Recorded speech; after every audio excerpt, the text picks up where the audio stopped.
My name is Natalie Joy. And I am Cammie D. You're listening to Your Energy Minds, where we discuss physical, mental, emotional, and energy bodies. We will share topics on how you can ignite your human experience and fuel your life's purpose. Think of us as your intuitive soul sisters, riding alongside you on your journey. We are Your Energy Minds. Welcome back. Today we're going to talk about signs that you're an empath. So determining whether you're an empath involves reflecting on your feelings and experiences. So here are some signs that you might be an empath. Do you have strong sensitivities to emotions? Do you often feel other people's emotions if they're your own?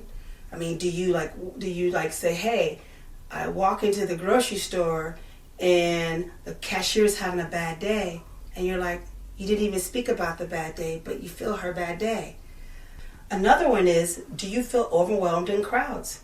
You may feel drained or anxious in crowds, places due to the influx of emotions around you. Do you have innate intuitive understanding? Do you have a natural ability to sense what others are feeling even though they don't express it? Do you have deep compassion? You feel a strong desire to help others and may become emotionally invested in their struggles. Do you need alone time? You often require time to recharge or reset in social interaction. Do you need alone time? You often require time alone to recharge or reset after social interactions. Do you have difficulty setting boundaries? You may struggle being able to separate your feelings from others, which leads you to feeling emotionally overwhelmed. Do you feel the weight of the world? You might feel a sense of responsibility for sufferings of others. Yeah, some of these sound very similar because also the strong reactions to art and media, like with highly sensitive people, you'll notice some overlap between these empath and highly sensitive people. And you could be one or the other or a little bit of both. But think of the difference between a highly sensitive person is very internalized and they're sensitive to the outside world, where empaths actually take on the energies of other people, other environments, and hold that inside. And an empath is often confused of whether it's their own feeling or someone else's, where highly sensitive people are very aware that they're the one that's sensitive to the thing that's bothering them. Empaths are impressioned by the energy from others, and it's more of a confusing feeling until you understand. So if any of these signs for being an empath fit you and things that feel familiar to you, empath, those are just a few that we have touched on through our lives and compiled to determine that we are, in fact, empaths. I know for myself, even from a young child, I was super sensitive, but I was called shy, and it was just because I now know I could feel energies of others around me. So whether it was a chaotic situation or a sad situation, even though it wasn't being said, I could feel it in my body. And I could never understand how someone could smile in my face, but I could feel scared of them. So I was perceived as shy. I probably would have fit the definition of highly sensitive person because if you called on me in class to read out loud, I might cry. But it was deeper than that. It was a much deeper sensation of the energy in the room that I didn't understand as a small child. Did you have any experiences like that, Cammie, growing up when you were younger? No, I had a lot of experiences like that. I remember being a little girl, and my mom, she would drop me off at the babysitter's house, right? And I always just felt this danger, for the babysitter, and I didn't know what that was about. And come to find out, the danger that I would feel was that this person had schizophrenic tendencies. Oh. And I never understood, but what was wrong with her, and I don't even think my mom knew that she had these type of tendencies to where she could, as they would say bipolar, she would flip on and flip off. in front of my mom, when my mom would drop us off, she was like this really nice person. But when my mom would leave, she would turn to somewhere else. But before my mom dropped me off, I would like, hey, this lady's like not nice, Mom. And I would cry before we would have to be there. And come to find out, she was diagnosed with this type of schizophrenic bipolar personality. And I knew it. My mom didn't know it, but I knew it before, she was diagnosed. How old were you when that happened? I would say I was like 6 or 7. Yeah. Yeah. Mm-hmm. Yeah, children are very perceptive anyway, whether you're an empath, highly sensitive, or just a child. They soak in their surroundings. So quite often, if anyone grows up in a traumatic or in that situation, you felt the danger before you even got there. Mm-hmm. And you knew that was something inside that maybe others would brush off or ignore or didn't feel, but you felt deeply, like that innate intuition. Yes, piece. about my babysitter. I mean, also too, there was another time. Also too, I lived in Rochester, New York, and it was late at night, and me and a friend we were going out to get something to eat, and it was late, and we were walking into this place, and we walked past these two people, and as soon as I walked past them, I was like, again, danger, danger.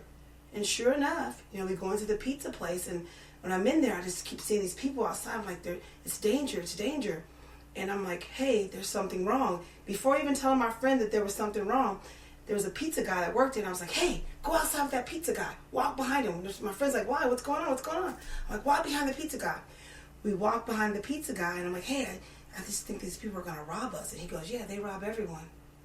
Oh. Didn't know that. Huh. So you knew that before it even... Yeah. I don't know how I knew. That's great, though. Those are just danger. So that intuition that you felt that day was the energy from the two men that you walked past. So being an empath, you tend to pick up on energies. So for you, it was an energy of danger, and they're going to rob us. You knew sometimes people just get the feeling. They just go, I feel unsafe. I've had similar but different feelings in certain environments. So a lot of empaths don't like crowds. I didn't know I didn't like crowds. I just thought when I was younger that I had claustrophobia. I didn't like to be in the middle of a row at a movie. I wanted to be on the end. I think I was absorbing a lot of other people's energies. And one highly sensitive empath scenario for me is a bar with alcohol. If it's a crowded bar with a bunch of people drinking alcohol, I feel so overwhelmed with feelings of pain, shame, hurt, sadness, which quite often people tend to self-medicate when they're not feeling well, or they want to be in a group to drown their sorrows. And I can't walk into a bar without feeling such heaviness. And it's often not one person. It feels very overwhelming. So I can easily pinpoint certain locations and things that I just choose to not do if I don't have to. Do you have any of those places necessarily, Cammie, that you avoid, or somewhere that you step in a room and you just immediately feel overwhelmed? Yes. I can think of a house that was on my street a long time ago too. The house was it felt very heavy even when you walk past it, to where we would cross the street because we didn't want to feel the heaviness of the house. Well, yeah. I didn't want to feel the heaviness of the house. And come to find out that the house wasn't a good house. A lot of bad things had happened in that house.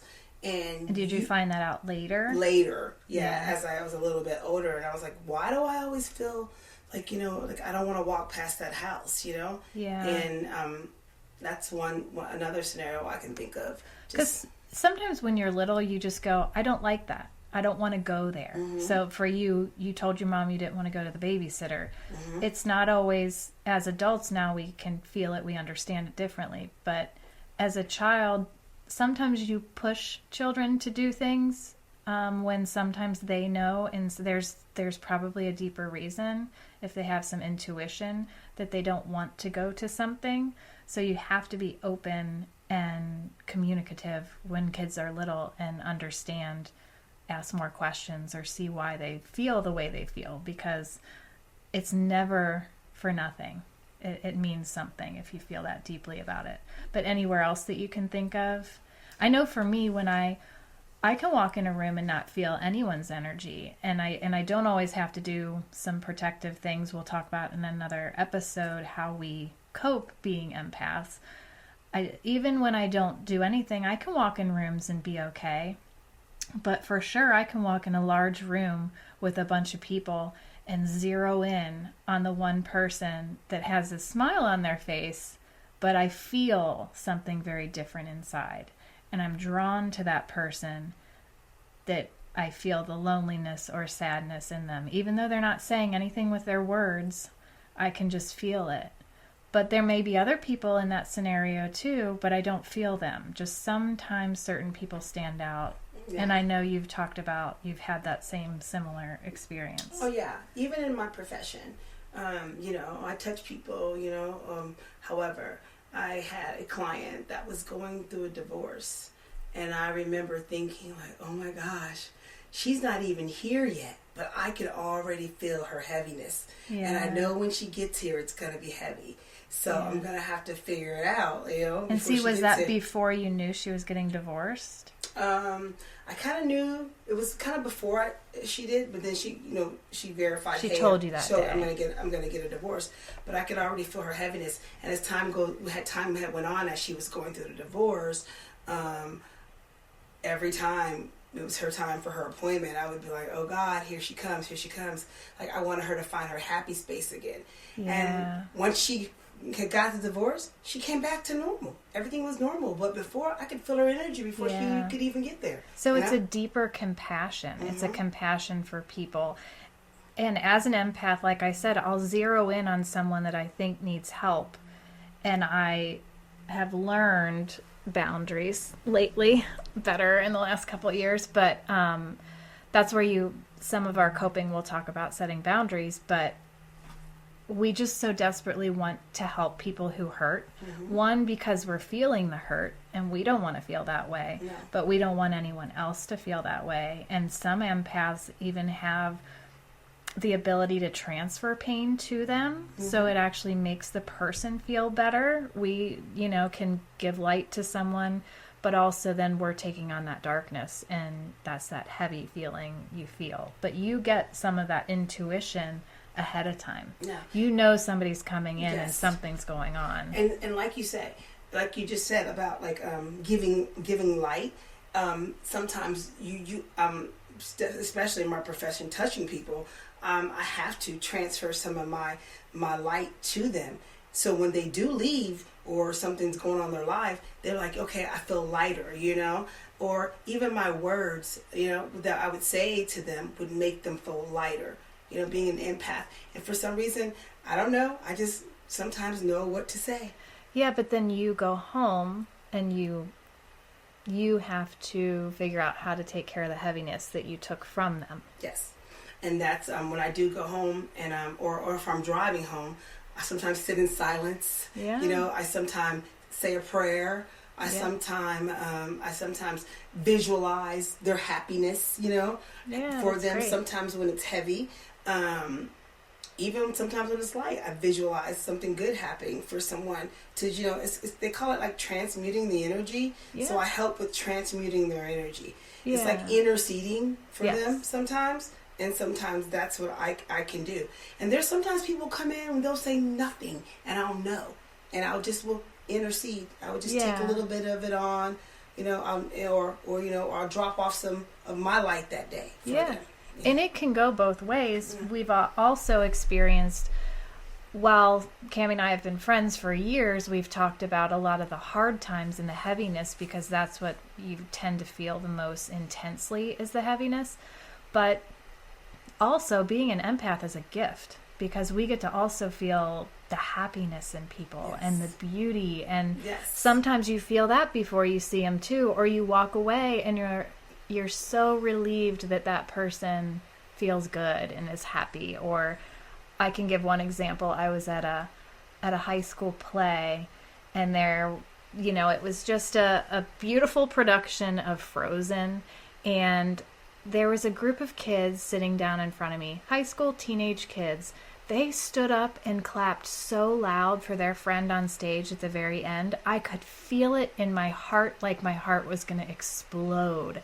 And I could just feel the feelings. I mean, I was happy. It was a beautiful production. It was nice. But my feeling was like, oh, great job. But instead, I could feel, and not just by looking at those kids, I could feel that inner pride that they had for their friend. Yes. And I knew that wasn't mine. I mean, I had pride, but not that kind. It was so intense. Yes. So that part of being an empath is a beautiful gift. Yes. Or like, I had someone that had a baby, and they had been trying to have a baby. And they finally had a baby. And just even the love that they had, the overwhelming love that they had for this new baby. Yeah. I could feel the it. Love. Like, I mean, not that, like, people don't have love for a child, but this child was special, you know what I mean? Yeah. And not saying all children aren't special, but for this person who had been trying, this child was special. So there was a different type of love that radiated off of her. Yes. That I was able to feel. It emanates. Yes. Yeah. Yes. This is beautiful. Yes. So our next episode, tune in, we're going to talk about, because some of the experiences as an empath can be heavy, we do have our own practices and things we've tried along the way that have helped us cope. So join us for our next episode coming soon. If you could take a minute to like this podcast episode and share it with your friends, we would really appreciate it. We'd also love to hear from you. You can email us comments, questions, or topics you'd like us to discuss. Our email is yourenergyminds@yahoo.com. Thanks for listening, and we'll see you next time.